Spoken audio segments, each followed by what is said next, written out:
নমস্কার বন্ধুগণ, আমি অধীশ মিশ্র। আপনারা অনেকেই আমাকে চেনেন, আমাকে জানেন। আমি অল্প বিস্তর লেখালেখি করি, গল্প, উপন্যাস, কবিতা, এইসব আর কি।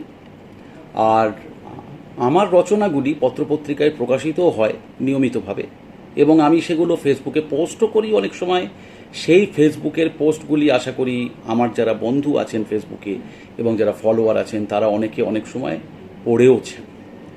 আজকে আমি প্রথম আপনাদের সামনে এসেছি একটি ভিডিওর মাধ্যমে আমার নিজে স্বরচিত একটি কবিতা পাঠ করবার অভিপ্রায় নিয়ে।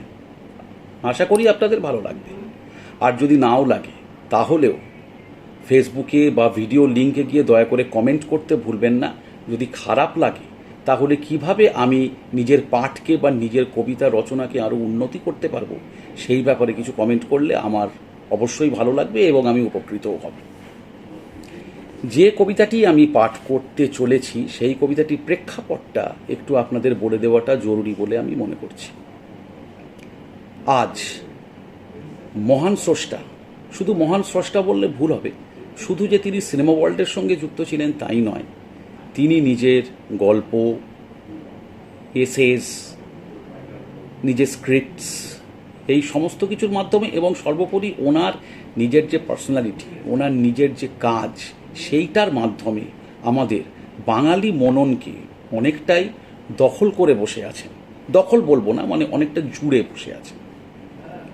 ঠিক বাঙালি মানসিকতার সঙ্গে রবীন্দ্রনাথ ঠাকুর, আমাদের কাজী নজরুল ইসলাম, আমাদের কিশোর কবি সুকান্ত ভট্টাচার্য, জীবনানন্দ দাশ, শরৎচন্দ্র চট্টোপাধ্যায় যেভাবে জড়িয়ে আছেন, এই ভদ্রলোকও কিন্তু তাঁর নিজের কাজের মাধ্যমে, তাঁর নিজের লেগেসির মাধ্যমে সেইভাবেই জড়িয়ে আছেন বাঙালি মননের সঙ্গে। তিনি আর কেউ নন, সত্যজিৎ রায়।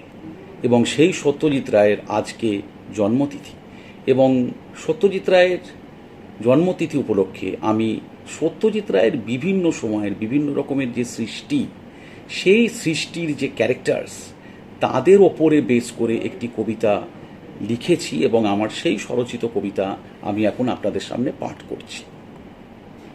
কবিতাটির শীর্ষক রাজকন্যা কি কম পড়ছে। ওহে প্রদোষ মিটার, রহস্য জমাট বাঁধছে দিন দিন।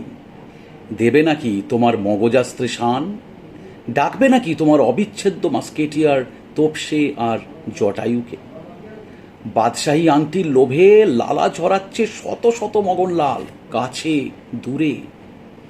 দরকার শুধু তোমার 26 ইঞ্চির হিম্মত, দুষ্টের শয়তানি চিরে দেওয়ার শানিত দৃষ্টি, কোল্টের ঠাঁই ঠাঁই ঠাঁই ঠাঁই ঠাঁই আর ছোট চারমিনার।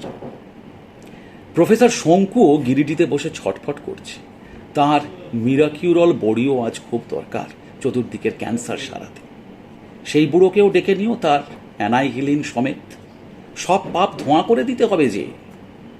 বাঘাকে বলো ঢোলে নতুন চামড়া চড়াতে, আর গুপিকে নতুন গান বাঁধতে। সব চোর যদি জিতেই যাবে তবে চুরিবিদ্যাই ঠিক। তুই ভুল ভুল, তুই ভুল ভুল, ঢাকের বলে বেঠিক। আজ যেতে যে কাল হারে সে, এই দুনিয়ার বিধান। দড়ির টান বিষম টান, হবেই মগন চিৎপটাং। ও ফেলু মাই ফেলু, আমারও ওয়ার্ডসওয়ার্থ হতে মন চায়। শুধু ক্যাপ্টেন উদয়ন পণ্ডিতকে খুঁজি। পাই শেষে সেই পাইপ কামড়ানো দীর্ঘ জাদুকরের পাঠশালায়। তাকে নিয়েই ছুটে চলো সবাই মিলে জয়চণ্ডীর মাঠে। সত্যের দড়িতে টান দিয়ে রাজার দম্ভকে ভেঙে খান খান করে জিততে আমাদের হবেই। না হলে হাল্লা রাজার রাজকন্যা কম পড়তেই থাকবে। নমস্কার।